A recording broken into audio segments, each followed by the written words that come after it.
Only a very few moments ago, this was the scene of a tense human drama, played for very high stakes indeed. A man's life. A jury has just determined that Paul Marlin did not murder his wife. Thus, a sensational murder trial comes to an end. But sometimes, the end is also the beginning. Perhaps if Paul Marlin could have known what lay ahead, he would have preferred being found guilty.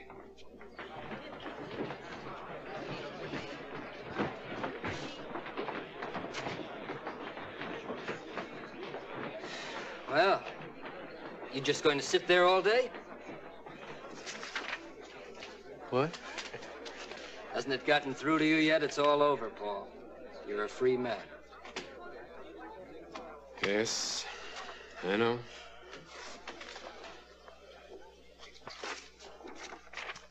Such enthusiasm. It's not that I expect thanks, Paul. Nobody who charges the kind of fees I do should expect gratitude, too. But I had an idea that you might at least feel relieved. Dan, I'm sorry. I'm just so bone-tired I can hardly feel anything. I didn't even remember to thank you. No, I am relieved, and I'm very grateful, too. You were just wonderful. I'm lucky I had you for my attorney. It's easy to be marvelous when your client is innocent.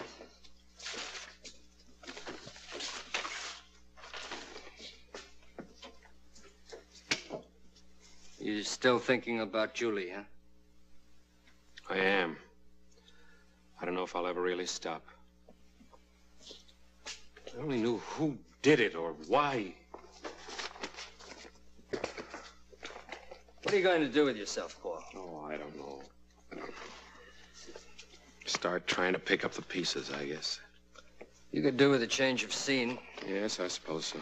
And a rest. You need a rest, Paul. I'll think about it. Never mind thinking about it. You're going to do something about it. Come on.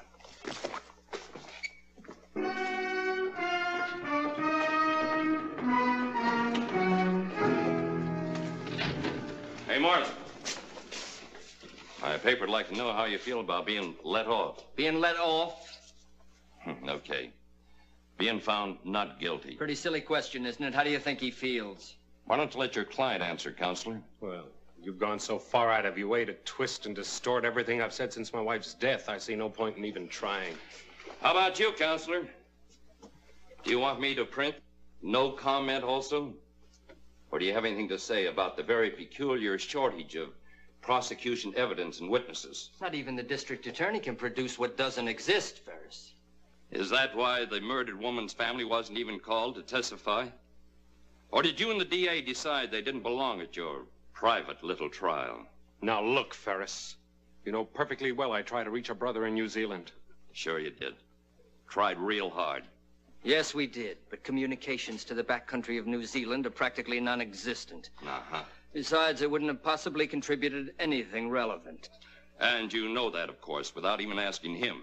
Look, Ferris, what are you trying to build? The trial's over. Your paper got a lot of circulation out of it. Now, why don't you find someone else to pick on? It's just that I believe, along with a lot of people in this town, that Marlin killed his wife in cold blood. Now, wait a minute, for Ferris. money. I'm getting sick and And tired it of galls this. me to see him walking away scot-free. Now, look!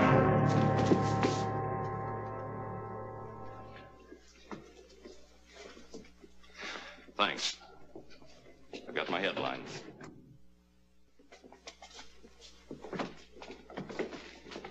Paul, come on. I want to talk to you. I walked right into his trap. You know your nerves are on edge. All you needed was a push. Look, Dan. No, Wait I a want... minute, please. There's something I want to ask you.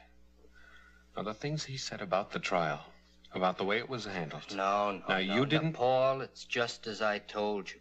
The DA's office jumped before they had anything much to go on. By the time they realized they had no real evidence against you, what with the papers beating the drums, getting people worked up, they were publicly committed. They had to go through the motions. All right, then why Ferris's personal vendetta with me?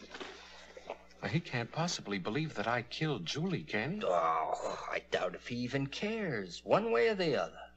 But he will go on needling you as long as it means good copy. And so will the rest of the press. Which is just what you want me to avoid. Mm-hmm. That's why all this talk about going away? Yes. You know, what Ferris said about some people in this town is true. People react emotionally, Paul. They react to cliches. Now, Julie was a lot older than you. You know that. She had a lot of money. And, well, people see too many plots in the movies. You know, they're affected by it. Now, it'd be wise to give the town a chance to cool off. Yourself, you need a rest. And you can get a new perspective on things, come back with a fresh outlook. Is that my lawyer's advice? No. It's your friend's advice, Paul.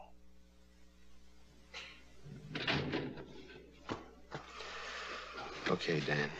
All right. I'll go away for a while. I just hate the idea of looking as though I were running away.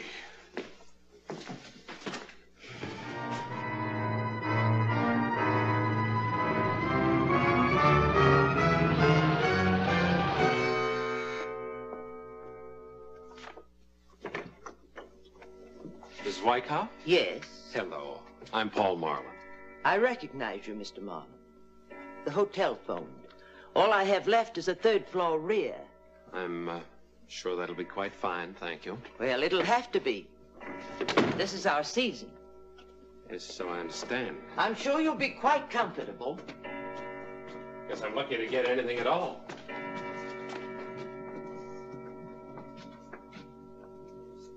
It's right on the button. How long do you expect to stay, Mr. Marlin? Oh, I really had no plans. Would it matter to you? Not a bit.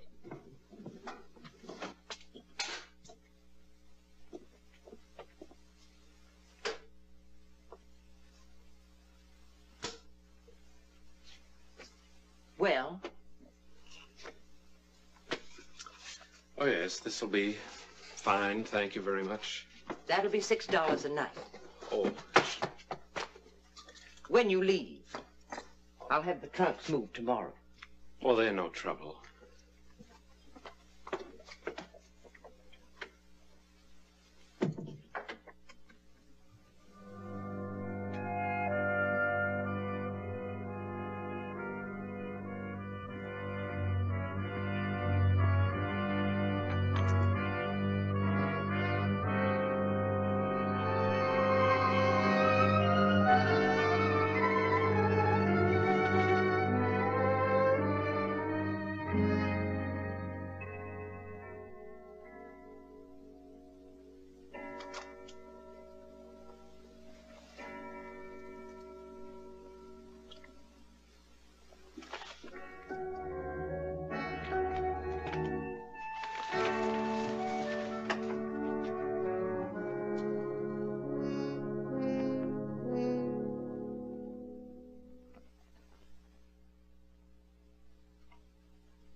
Help you?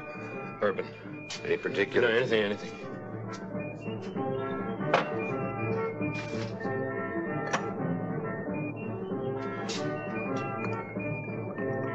Water or soda?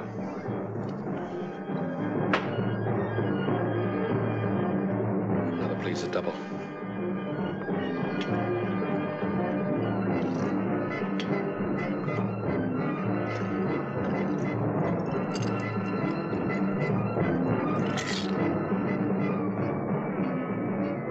$1.50.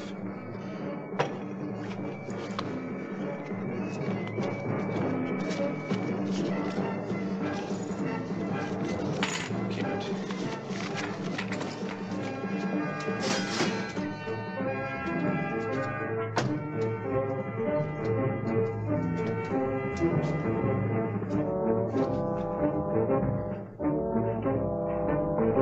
Can I have another? A little water in it this time, please.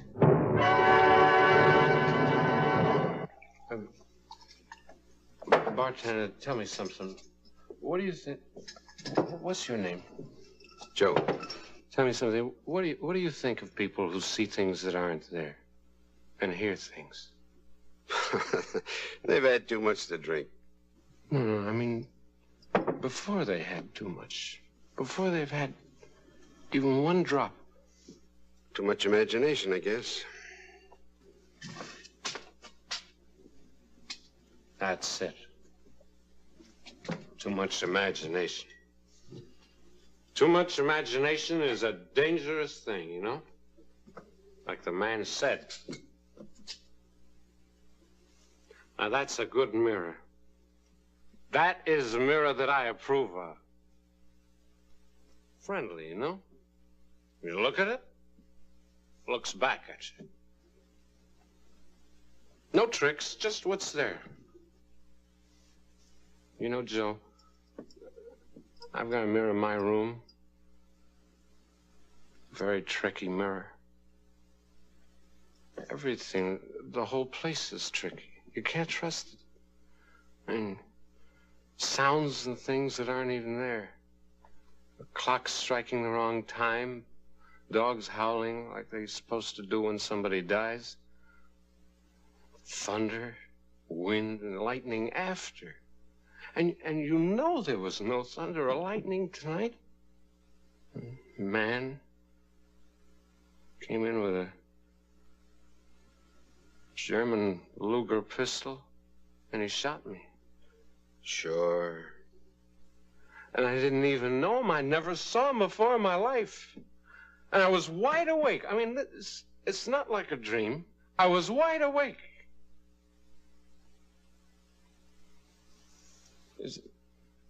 That's some imagination, huh?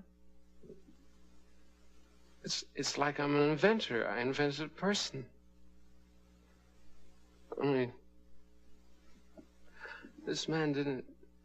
He wasn't made up of all faces I'd known before, like in a dream. He was someone real.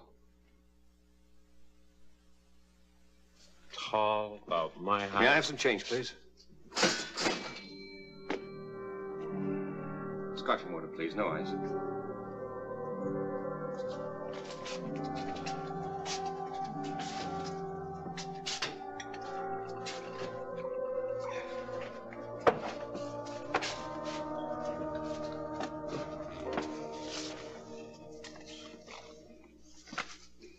What's this supposed to be? Pardon? £1, Commonwealth of New Zealand. I'm sorry. I've only been in the country a few hours. It takes a while to remember about the currency.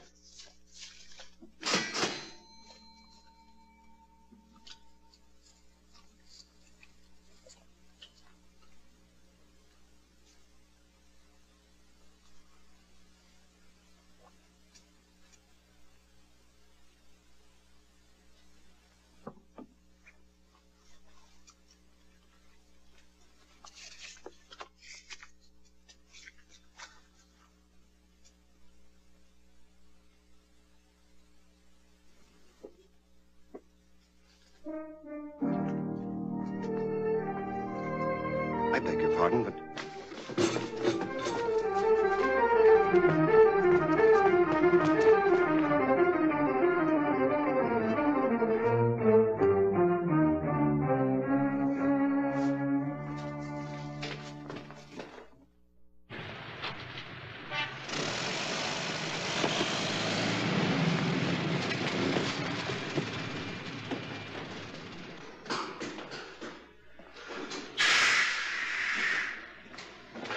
When is the next bus out of here?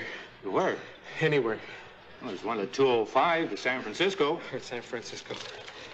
4:50. Put your luggage on the ramp. The driver will pick it up when he gets here. Huh? Your luggage. Put it on the ramp. Oh, no, I don't have any luggage, thanks.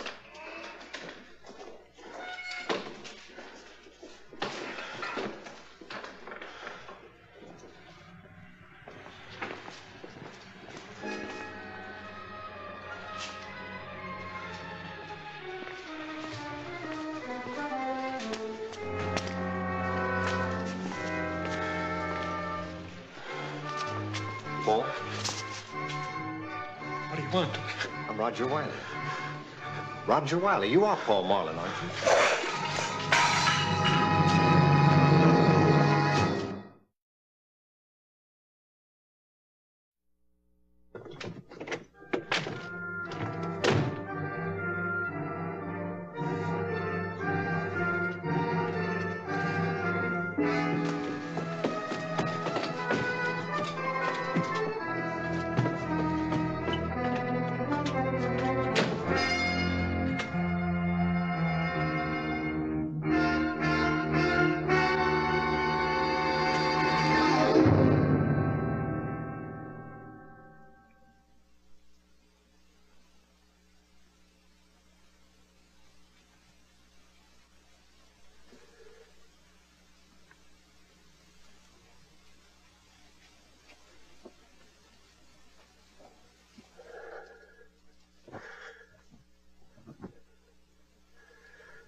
What is it?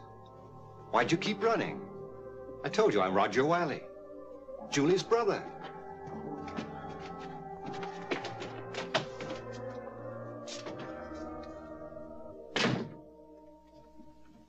Aren't you well?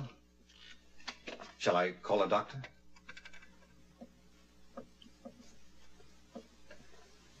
Well, the landlady said it'd be all right if I left my bags here while I went looking for you. I explained who I was. How did you find me? Your solicitor told me where you'd gone. I only landed in San Francisco this afternoon. Well, why did you come here? Well, Julie's estate, for one thing. Then there's the matter of... Your gun bother you? I always carry it with me. It's a good thing to have along when you're out on the range for weeks at a time. Are you sure that you're all right? No, I'm fine. I'm fine, really. Sorry, it's just nerves, that's all. Julie's death. A terrible trial. I'm sure the last month has been very unpleasant for you. It'll probably give anyone the shakes. I'll be all right in the morning. Why don't we meet then? Over breakfast, maybe. We can have a talk, huh? That's a good idea. With the hotel full up, I hardly know where to look for a room at this hour. What I mean is... Well, I thought perhaps I could flop in that chair for tonight. Oh. Yes, of course. Why not? Thanks.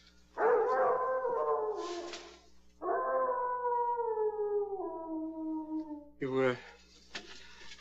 were saying there was another reason why you came? Oh, yes. I've been out on the range rounding up some beef for shipment. When I got back, I found this letter from Julia waiting for me, along with a notification from the court about the trial and all.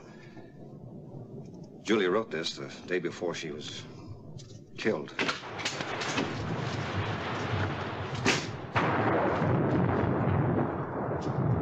Stay away from me. I know why you came. I had a warning. You had what? I know why you're here, and I know why this gun, too. I saw it all happen. Paul, I don't know what you're babbling about. You're here to kill me. You read the newspapers, didn't you? You believe what they said, that I killed her, don't you? That I planned the whole thing to make it look like somebody had broken in just to cover up. Paul, listen to me. I don't believe anything of the sort. Why should I? Why are you here? She told you everything in that letter. Paul. She knew everything right from the start, didn't she? I never fooled her, not for 1 minute, I'll bet. Paul, give me the gun. No. You don't realize what you're doing. No, I tell you! I waited too long. I've planned all this too carefully to have it all blow up my face now. I am her heir! I am her sole heir! You killed her. Yes! Yes. You're not gonna take it away from me. Nobody's gonna cheat me of it now.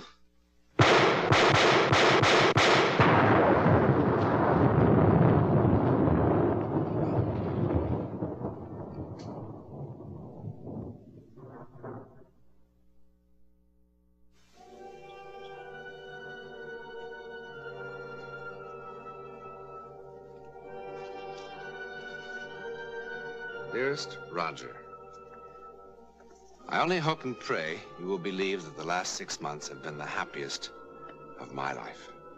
I know how foolish you thought I was to marry a man so much younger. I must confess I had my moments of doubt, too. But Paul loves me, really loves me, Roger. He proves it in 100 ways every day.